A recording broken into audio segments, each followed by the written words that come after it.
only going to have two speakers, the sheriff and Captain Powers. Okay, thank you. Okay. Tony, we're ready to start. Great, just give me a few moments of silence. The next time you hear my voice, we'll be live, okay? Okay, thank you. Is there a problem opening this thing up? Or is that speaker? No, you're fine. Locked in there? You're fine. You're fine.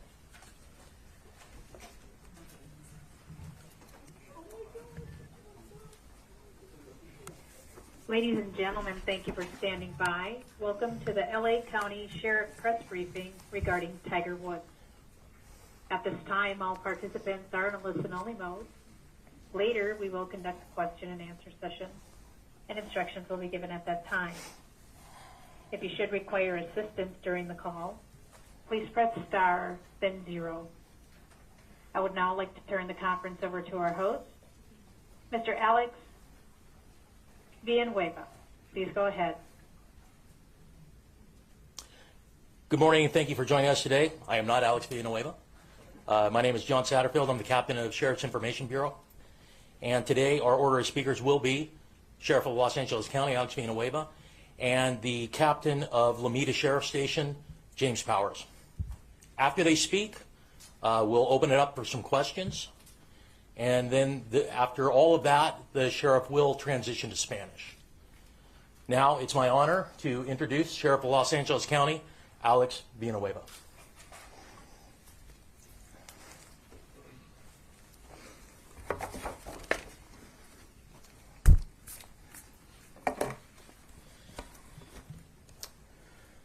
Thank you, John. Good morning, everyone, and welcome to the Hall of Justice.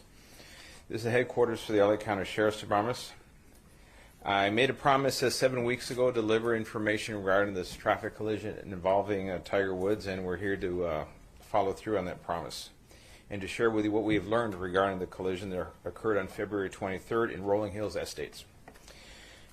And as I said at the day of the crash, we're thankful that that he survived this tragic collision. And I'd like to point out that Tiger Woods and his representatives have been very cooperative throughout this investigative process. And they've also provided us with the permission to share these findings with you. And for the record, under Section 20012 of the California Vehicle Code, the details of this report would remain confidential except for the involved parties. And this is true of the thousands of reports like this type we prepare every year throughout LA County. And no one is asking for any of those reports. And so this is treated no differently. The primary causal factor for this traffic collision was driving at a speed unsafe for the road conditions and the inability to negotiate the curve of the roadway. Estimated speeds at the first area of impact were 84 to 87 miles per hour, and the final estimated speed when the vehicle struck the tree was 75 miles per hour. There were no citations issued, and there are no signs of impairment. Now, I know there are some saying that somehow he received a special or a preferential treatment any of some kind. That is absolutely false. There was no signs of impairment. Our primary concern, once we obviously at the scene of the collision, was his safety. And this is where you have to switch gears and make sure the person can survive and receives the medical care they need.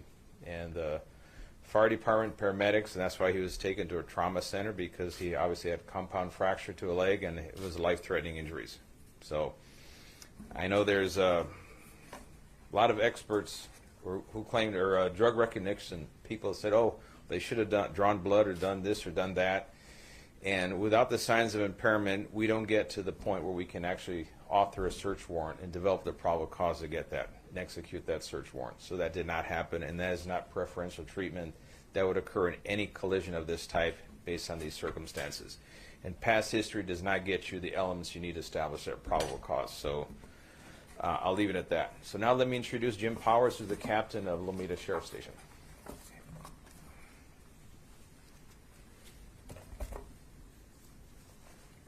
Thank you, Sheriff. Thank you for having me here. Good morning. I'm here to discuss some of the details of the traffic collision that occurred on Tuesday, February 23rd of this year at approximately 7:12 in the morning on Hawthorne Boulevard in the city of Rolling Hills Estates, involving Mr. Tiger Woods. I'd like to first introduce the deputies that were involved in this investigation. The first responding deputy is Deputy Carlos Gonzalez, who is to my right. Also Deputy Justin Smith, who is involved in the investigation after the fact, and the lead investigator, Detective Johann Schlogel, and then Sergeant Michael Downing from Traffic Services Bureau was involved in the evaluation of the data recorder of the vehicle. So upon our arrival, when Mr. Woods was involved in the collision, we responded. The vehicle was off the roadway and on its side. Mr. Woods was still inside the vehicle, his seatbelt was still worn, and the airbags had deployed. Mr. Wood appeared injured. Based on his appearance and to prevent further injury, we waited for the paramedics to arrive to remove him from the vehicle and transport him to the hospital. There should be a slide of an area view. The median is depicted on the slide where the first area of impact was. There's a sign on the median that was the second area of impact, which is depicted by red dots. And then the third area of impact was on the west curb on the opposite side of Hawthorne Boulevard. And then the fourth area of impact was a tree west of the curb off the roadway, approximately 71 feet. And the blue dot that's indicated there is where the point of rest where the vehicle was. The impact of the vehicle when it hit the tree caused the vehicle to go airborne and do a somewhat pirouette, landing on its side. The follow-up investigation after the fact, as the sheriff indicated, there was no evidence of any impairment. There was no odor of alcohol. There were no open containers in the vehicle. And there were no narcotics or any evidence of medication in the vehicle or on his person. In this situation, the question was asked about, did we conduct field sobriety tests? Due to his injuries and the traumatic nature of his injuries, it would not be appropriate to do any type of field sobriety test. I will say that Tiger Woods and his management team have been in communication with us and have been throughout this entire event and have cooperated with any of our follow-up investigation questions and have responded to any of our questions and or concerns. The event data recorder was investigated, and on March 1st, we examined that data recorder after obtaining a search warrant that was signed by Judge Tony Cho of the Torrance Courthouse. There's an airbag control unit of the data recorder that showed information that we described as Event 1 and Event 2, and a combination of Event 1 and 2. Those events are areas of impact that was recorded by the recorder. The airbags were deployed, and each event shows a 5-second window, and the combination of both events show a 7-second window prior to the collision and up to the collision.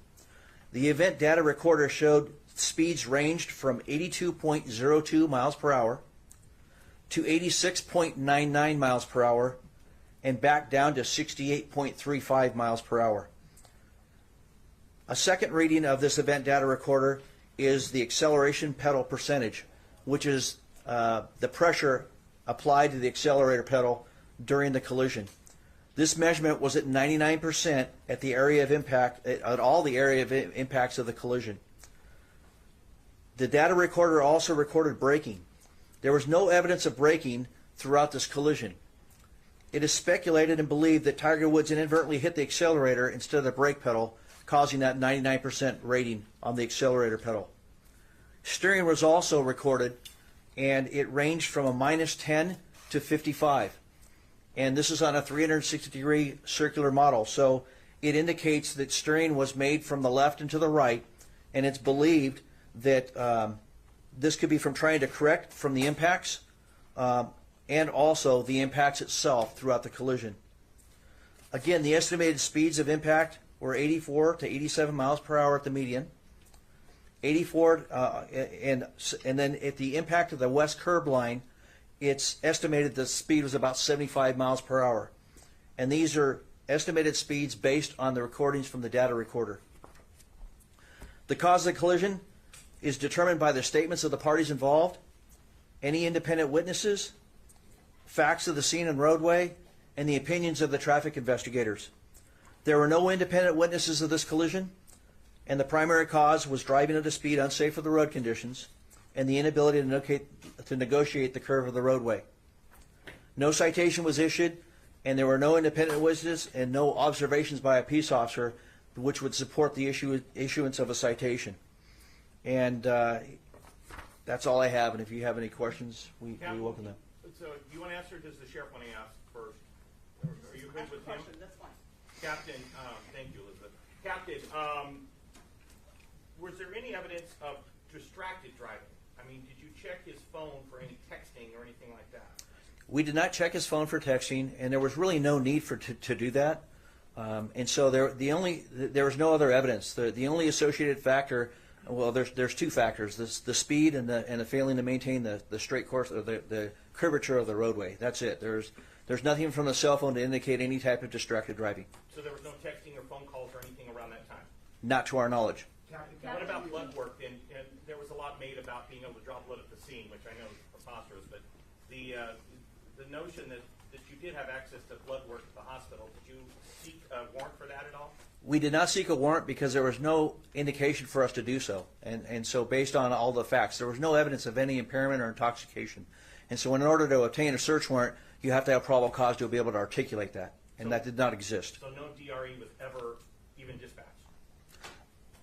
We have our investigators out there, and they are qualified DREs, and so those questions were asked, and they're all indicated and documented in the report. Thank you, sir. Captain, can you explain this inadvertently hitting the accelerator? Can you explain that one more time? It's believed that when you panic or you have some sort of a sudden interruption while you're driving, your initial impact is or your initial thought is to hit the brake, and it's believed that he may have done that, but hit the accelerator and didn't hit the brake. We don't know that. He doesn't have any recollection of the incident, and like I said, that's a speculation. There's zero braking throughout that recording of the data recorder, and it's 99% acceleration on the pedal.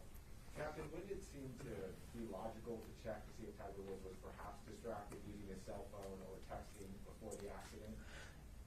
Well, I mean, it's not going to change anything. The cause of the collision was the speed and the inability to maintain the roadway. And so all it would have been is an associated factor, which wouldn't cause the collision. And our goal is to find out what the primary cause of this collision was, and that's it. Did you ask him if he was texting or on the phone before the accident? We don't have that knowledge. Captain, considering the fact that Woods was not recalling at all the fact that he had been driving, had no recollection of it, is that not justification for doing a DRE at a later time or potentially blood alcohol test? No, but my investigators, as they interviewed him at the scene and at the hospital, the questions were asked, and there was nothing to indicate any type of intoxication. He did answer those questions. He did not. He stated he didn't drink. He didn't. There's nothing. He's not under. He wasn't taking any medication. So those questions were asked and answered. And was there any reason for the excessive speed? Did he justify that at all? At this time, we're going to open it up to the phones. Thank you. Ladies and gentlemen, if you have a question on the phone line, please press 1, then 0 on your telephone keypad. Captain, this yellow line, is that an accurate depiction of the And our steering first question every comes year from away Craig Bickner That's an estimate. with KNX News Radio. Please go ahead. Hi, good morning. Thank you for taking the call. I want to know, based on this vehicle and the way it's configured, it did have some ability for autonomous driving or autonomous capabilities. Do we know if any of those were in use at the time of this collision or before? We do not know that answer to that question, and we did not retrieve any information like that from the data recorder. Captain, I think that car's equipped with cameras too. Do you know if they were rolling on this thing? Which camera, sir? I believe that car can be equipped with cameras, like a dash cam. Do you know? I don't believe that car had any cameras equipped. Captain, did Woods give any reason for the excessive use of speed? No, he has no recollection of that collision, so he's not even aware of the speed until it was presented in this case. Captain, how would you describe that speed for that situation? It's unsafe for the conditions, just like the vehicle code reads. The speed limit posted is 45 miles per hour, and he was driving in excess of that, and it caused the collision, so it's unsafe. Do you know Can you explain why there's not a at that high rate of speed before the collision? No, I do not. All I know is a 7-second window that was recovered from the recorder. Can you explain why there's not a citation if he was driving at an unsafe speed? Part of it was because of the circumstances that he endured throughout the collision, and the fact that in order to issue a citation, it usually you have to have something to indicate an independent witness or an observation by a peace officer. And so I can't just inadvertently go out and write tickets. And I mean, you can do it, but it would be kind of, I don't want to say a waste of time, but a lot of the courts will dismiss it because it wasn't observed by a peace officer. Captain, had somebody else been injured in this crash, how different would this investigation be? What kind of questions would you want answers to that you didn't look for now? Well, if there was a significant injury or a fatality, then we definitely would have investigated it further. Do you think you asked enough questions and got enough answers from Tiger Woods? Absolutely. Captain, did he try and correct his steering at all, or was it basically straight off the road like this? There's indication of steering, whereas I gave the examples of the steering. So there was steering in the vehicle at the areas of impact, and it's unsure if it was him trying to correct the situation or if it was the impact of the vehicle at the areas of impact that caused that by the movement of the vehicle. The first impact is what you. I'm sorry? He drove it. The first impact, he drove right into it. He didn't correct it all. It's a raised median, so there was impact, and it did have an impact on the vehicle. Yes. Captain, can you tell us a little bit about your conversations with Tiger Woods in the moments that led up to the accident, what he remembers, what he doesn't recall? I can, in what I've reviewed in this situation, he is in a state of shock at the onset of that collision. He was awake. We helped him sit up a little bit, and then we tried to extract him from the vehicle by breaking the sunroof, and it wouldn't break. And so we waited for the fire department. So he was, I don't want to use the word alert, but he was kind of dazed and confused, being in a state of shock. And then he was interviewed at the hospital as well, and he was coherent. His speech was normal, and there are interviews of him at the hospital where he's answering questions in the emergency room. My question is leading up to the car accident, what he remembers doing moments before the car accident. What did he say he remembered doing before the crash? I don't have the answer to that question. But I assume those questions were asked if he was distracted. Well, I know that I know that there was allegations of an incident that occurred prior to the collision, which I reviewed video footage, and he was. I watched him on video walk out to his car, put his personal belongings in his car, and drive off the property. And he was driving very normal, very slow, as he began driving, to the point where it didn't appear that he even hit the accelerator. He took his foot off the brake and allowed the car to roll away. He made complete stops at 2 stop signs and stopped for a traffic signal before entering the highway. And so there's no evidence of any increased speed or rush behavior. I guess leading up to the crash, though, was Tiger Woods late to an appointment? Was he on his cell phone? What did he tell you about the moments leading up to the crash, while he may have been traveling at that speed? I don't believe he recalls that. The only statement I recall seeing in the report is that he had a long day the day prior. We can take another question from a caller. Thank you. Our next question on the phone comes from Brendan Geoffrion with TMZ. Please go ahead. Hi, Sheriff. The sheriff said the day after the accident, no crime was committed. This is speeding and reckless driving that we're talking about. So how did you arrive at the conclusion that there was no crime? Well, speeding is an infraction, and it's not criminal in nature like a misdemeanor or a felony, and there's no evidence of reckless driving. So that statement was never made. Another question is, if Tiger was driving 85 to 87 miles an hour in a 45 zone, why no ticket for reckless driving or speeding? Because reckless driving, you have to have multiple violations in conjunction with one another, like multiple unsafe lane changes, passing vehicles in an unsafe manner, kind of like road rage stuff, and that did not exist here. Therefore, reckless driving is not appropriate. And the speeding, there was no independent witnesses regarding the speeding, and it wasn't observed by a peace officer, so no citation was issued. Captain, how Last often question is that for you. the In case? your opinion, did Tiger make a conscious effort to avoid the accident? We don't know that. Captain, how often is that the case? Woods walked away without the citation. When you consider other drivers and crashes similar to this, how often is that the case, that they are not cited later because of the excessive speed? Each case is decided on an individual basis, case by case basis, and so in situations like this, the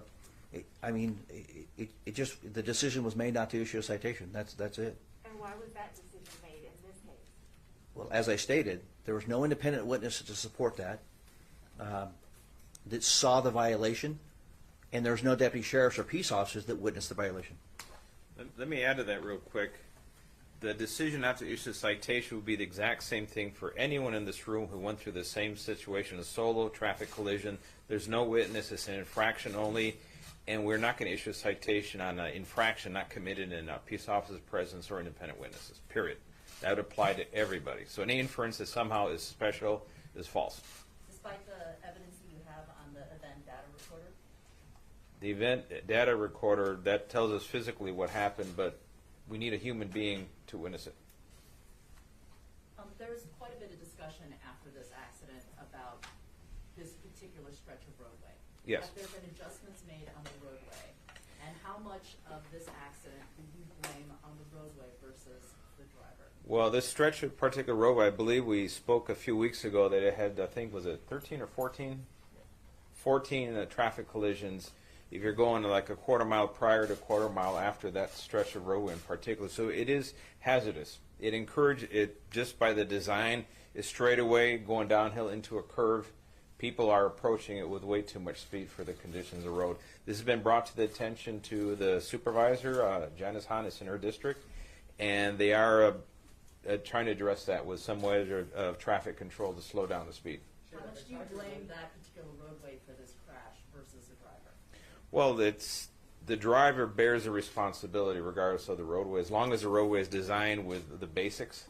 However, this stretch of roadway in particular has a little bit more than average share of collisions, so they need to rethink how this is designed and what we can do to slow down the traffic. Sheriff, if Tiger Woods had been involved with another vehicle, if he had injured somebody, would he be facing some pretty serious criminal charges? On the same conditions, no. If there was an issue of an impairment or reckless driving, and then by extension there's a victim from another vehicle, then there would be a consideration. But we don't have either reckless driving, we don't have any evidence of impairment, so no, that would not apply. But it also seems as though you guys didn't apply for a search warrant to see if he was texting or distracted. To apply for a search warrant, you have to have probable cause. And to get probable cause, you need to have a building blocks of elements to indicate that someone potentially committed a crime. And that's higher than just a reasonable suspicion. And we do not have those building blocks to get to a probable cause. So therefore, you cannot approach a judge with a search warrant just because, well, we knew he had trouble in the past or something, therefore, can you sign this? And the judge is going to say, get out of here. All right, at this time, it's going to transition to Spanish. Will you be able to answer questions non-crash related while you're Sure. here? Thank you. All right, para español, como hice una promesa cuando ocurrió ese incidente con el golfista Tiger Woods, que ese accidente ocurrió el 23 de febrero en la ciudad de Rolling Hills Estate, y gracias a Dios sobrevivió el accidente, que fue muy violento, y tenemos los resultados de esta investigación. La primera causa que por lo que este accidente ocurrió fue la velocidad demasiado alta para las condiciones de este estrecho del camino, del Boulevard de Hawthorne. Y la segunda es el que iba manejando Tiger Woods no pudo manejar la curva después de una recta. La combinación de esos dos factores fue el resultado de ese accidente y la causa del accidente. Se estima que su velocidad era entre 84 y 87 millas por hora al momento del impacto con el centro de la calle. Y cuando chocó con el árbol al otro lado de la calle, al lado oeste de la calle, andaba a 75 millas por hora.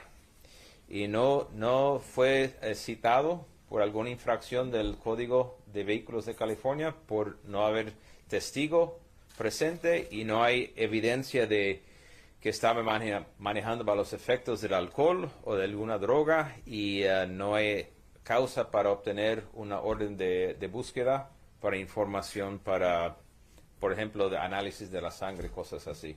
Y esos son los resultados y cualquier sugerencia de gente que se llaman expertos de que recibió algún tratamiento preferido por ser célebre son totalmente falsos.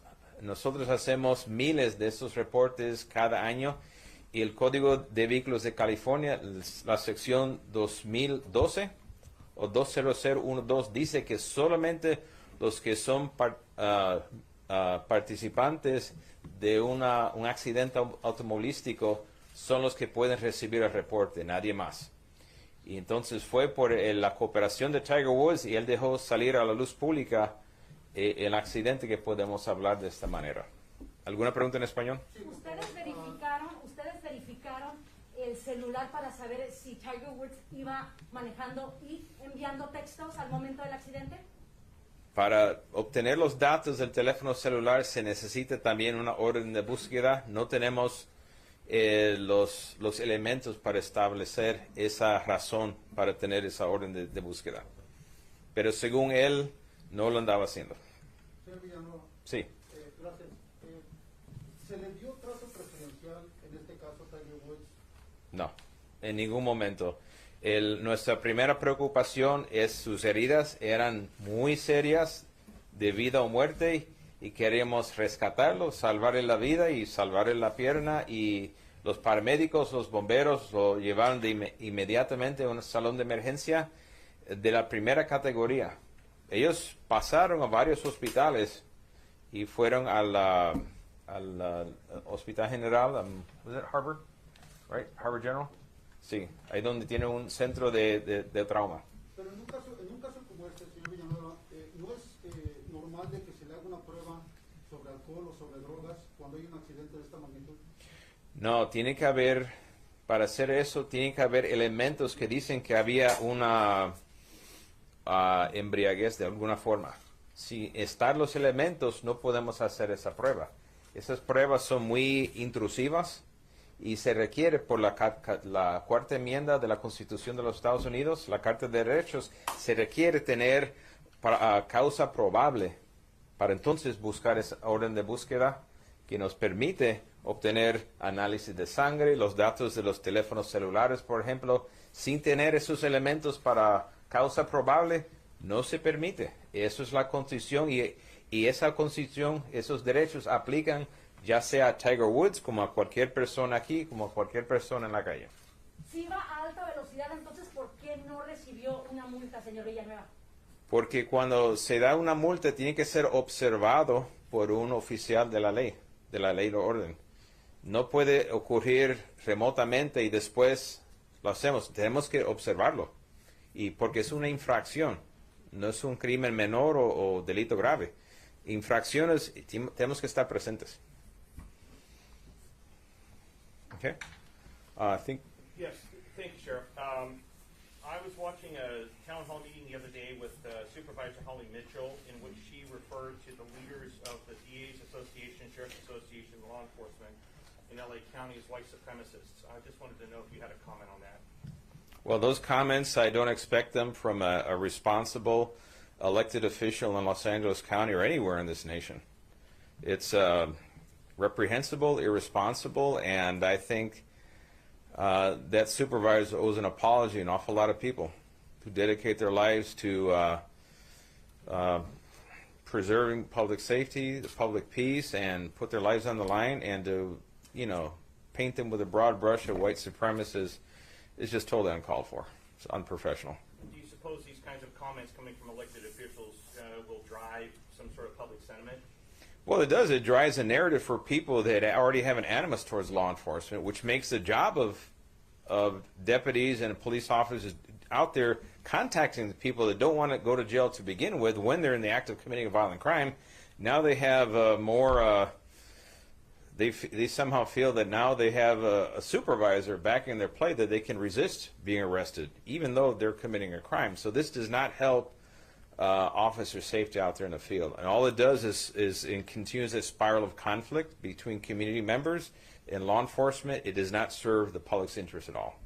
Over Easter weekend, there were 11 homicides in Los Angeles County. That's probably one of the highest on an Easter weekend. I wonder if you had any thoughts on that. Well, the crime continues to spiral out of control, particularly violent crime, and our homeless situation is spiraling out of control. I need supervisors to start focusing on violent crime and our homeless situation. Those are the twin crises that is important to every single resident of Los Angeles County. And you know, to take cheap shots at law enforcement for what you perceive to be your political gain does not solve either of those two problems. So our job, my job, is to focus on violent crime and the homeless situation. And I expect everyone else to do the same, from City Hall, Board of Supervisors, Governor's Office. We need to get busy now, because the problems are real, and just trying to fan the flames of political divisions does not solve any of these problems. Last question. Violent crime is up in Los Angeles County. Homicides alone, we measured them on Monday, 152%, which under ordinary times is, people would say, oh my God, that's extraordinary, that's a crisis. It is a crisis. Unfortunately, the times we live today, there's people that think, so what, who cares? They still have their agenda, and they're just going to ignore people dying left and right around them. We're not going to ignore that. Do you have a number to tie to that? I'm sorry, Captain. Do you have a number to tie to that 152%? I do have the number. We can provide it for you. Yes. I just saw the chart on Monday, and it actually went up from 133% to 152%. And that's prior to calculating this weekend. Just one last Thank you, Sheriff. One last question on the crash. I'm curious Yes. about Tiger Woods, the airbags that went off. Do we know if the airbags went off when he hit the center divide, or when it? Because I know there was multiple airbags, or did they go off after he hit the tree? Well, typically the airbags depend on what type of sensor they have. There's sensors that are bumper, and they're impact generated, and those make everything go off. There are other ones that are a little higher end that they sense a loss of inertia, and then they deploy. So I don't know if you know which type of It's believed at the sidewalk in the tree. sidewalk in the tree. All right, so there you go. So they went off When they hit the sidewalk in the tree. So at different times. Yes. Final question will be from our last caller. Thank you. That will come from the line of Haley Winslow with Fox LA. Please go ahead. Hey, Sheriff, thank you so much. I'm just wondering about the body cam footage from the deputies who responded to Tiger's crash. Will that be released? Are we going to release that? I believe not. And I think at that point, all it's going to show is a badly injured person. They have their privacy issues. That we'll respect that. Right. Can you leave the graphics up? Thank you. Yes, we'll leave the graphics up. Thank you, All right. Sheriff. All right, thank you. All right, thank you. That concludes the press conference. Have a great day.